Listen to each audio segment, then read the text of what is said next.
që edhe tjetë i njohur për shtetin shqiptar. Atë kodin 6 shifror nuk duhet t'ja nisin në asnjë mënyrë askujt, sepse ne kemi parë raste edhe nëpër mediat sociale që shumica e njerëzve kanë rënë prej këtyre mashtrimeve, duke thënë që po regjistrohen për një votim, më jep votën, pastaj i ka ardhur kodi dhe pastaj ja ka nis po mashtruesit në këtë rast kodin me 6 shifra, në pas janë vjedh kredencialet e mediave sociale, por që në një farë mënyrë duhet jemi të kujdesshëm dhe nuk duhet të kënaqemi nga fati dhe nga rastësia, sepse në përgjithësi mashtrimet online sillen si histori fati dhe jo realitet. Edhe kjo është po gjithashtu shumë e rëndësishme. Është e rëndësishme që dhe bankat të japin njoftimin e tyre, Tomi?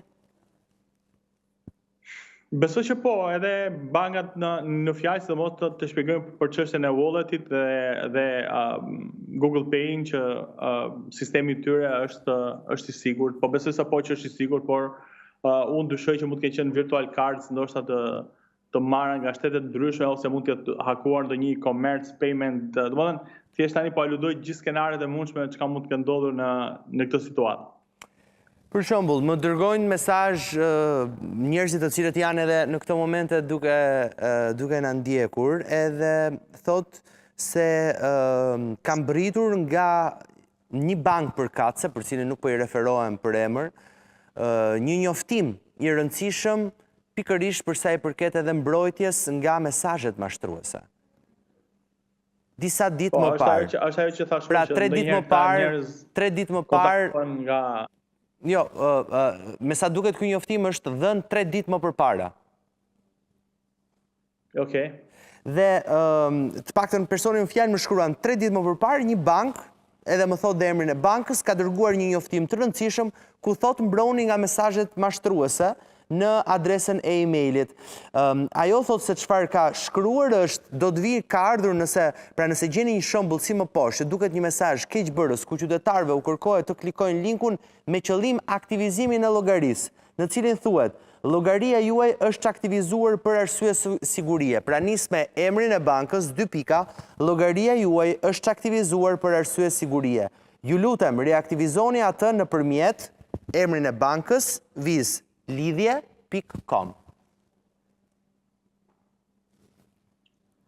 Çfarë duhet bëni nëse merrni një SMS të tillë? Mos klikoni në asnjë link, mos ndani informacione, mos ndani kode një përdorimshe, mos ndani informacione për dhënat e kartës tuaj bankare. Kjo ka qenë. Ishte ajo që thash edhe unë që ndonjëherë njerëzit në mënyrë të pavetëdijshme ose nga sepse me gjithë to teknologji të reja, inteligjenca artificiale etj. Po bëhet shumë e vështirë dhe po shumë e pamundur njoja e këtyre sulmeve kibernetike që ndodhin qytetarëve. Dhe në të ardhmen do jetë akoma më e vështirë, por në shumicën e rasteve, nëse nuk janë të sigurt në atë që po bëjnë, më mirë të presin një ditë dhe ose të marrin call centerin e bankës dhe të sqarojnë situatën, ose të presin një ditë dhe të shkojnë në sportel për të diskutuar mbi ndrimin e passwordit. Por banka nuk kërkon asnjëherë ndrim passwordi me një link. Pra, dhe kjo është po gjithashtu e rëndësishme. Pra me një link i cili, po nga që shohin emrin e institucionit edhe jo të gjithë kanë informacionin që kemi ne. Për shembull, po ta kishim parë kush është dërguesi i këtij emailit, po të kishim patë mail serverin, mund të ishte dalluar konkretisht se nëse ishte fake apo e vërtet emaili nga vinte. E kuptoj. Pra kjo do ishte emaili, në fakt duket që është një email pak i dyshimt.